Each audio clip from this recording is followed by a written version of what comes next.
अरविंद केजरीवाल की गिरफ्तारी पर यह बड़ी कवरेज एबीपी न्यूज पर लगातार आप देख रहे हैं। ईडी दफ्तर से मैं अखिलेश आनंद आपके साथ जुड़ चुका हूं। आपको मैं बता दूं, यहां से चंद कदम की दूरी पर अरविंद केजरीवाल के साथ पूछताछ चल रही है।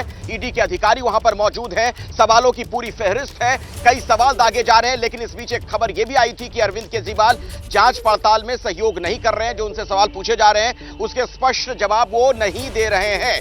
तो आप देखिए, आज जो राजनीतिक घटनाक्रम है वो भी देखने को मिल रहा है। यहां से तो कानूनी पहलू आपको पता है, पूछताछ चल रही है, लेकिन आम आदमी पार्टी का जो दफ्तर है, भारतीय जनता पार्टी का जो दफ्तर है, वहां भी जबरदस्त हलचल देखने को मिल रही है। और इंडिया गठबंधन के जो नेता है वो भी लगातार ये आरोप लगा रहे हैं, तमाम नेता, कि दरअसल ये लोकतंत्र की हत्या की जा रही है। ये आवाज को दबाने की कोशिश की जा रही है। विपक्ष की जो आवाज है उसको कुचलने का ये प्रयास किया जा रहा है।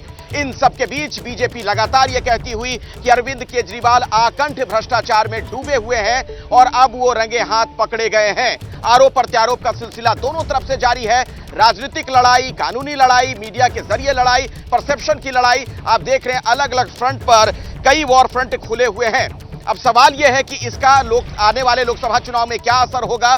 यह एक बहुत बड़ा सवाल इस लिहाज से बन जाता है क्योंकि दिल्ली में कांग्रेस भी आम आदमी पार्टी के साथ खड़ी है। और आपको हम अपडेट भी देते चले, हमारे साथ तमाम जो सहयोगी जुड़ गए हैं उनसे हम बातचीत करेंगे। लेकिन पहले जरा आप देखिए, वार पलटवार का जो सिलसिला चला है, क्या बयान किस नेता ने दिया। देश के इतिहास में पहली बार हुआ है कि एक सिटिंग चीफ मिनिस्टर को गिरफ्तार किया है। ये देश के इतिहास में पहली बार हुआ है कि मॉडल कोड ऑफ कंडक्ट लगने के बाद, चुनाव की घोषणा होने के जस्ट बाद, एक नेशनल पार्टी के नेशनल कन्वीनर को गिरफ्तार किया जाता है। अगर ये लेवल प्लेइंग फील्ड का हनन नहीं है तो ये क्या है? आज तक भारत के लोकतंत्र में ऐसा नहीं हुआ है और आज यह हमला सिर्फ अरविंद केजरीवाल पर नहीं है, ये देश के लोकतंत्र पर हमला है। गिरफ्तार तो उन्हें आज से 1.5 साल पहले ही हो जाना चाहिए था, लेकिन थोड़ा देर हुआ। दिल्ली की जनता गली गली से पटाखे बजा रही है। इतनी प्रसन्नता है दिल्ली के लोगों में कि उसका शब्दों में मैं बयान नहीं कर सकता। सबसे बड़ी बात कि इस देश का हर व्यक्ति वो सन्न है कि जिस व्यक्ति ने इतनी ईमानदारी की बातें करते हुए आया था, उसने एक एक करके सारी अपनी पोल खोल दी।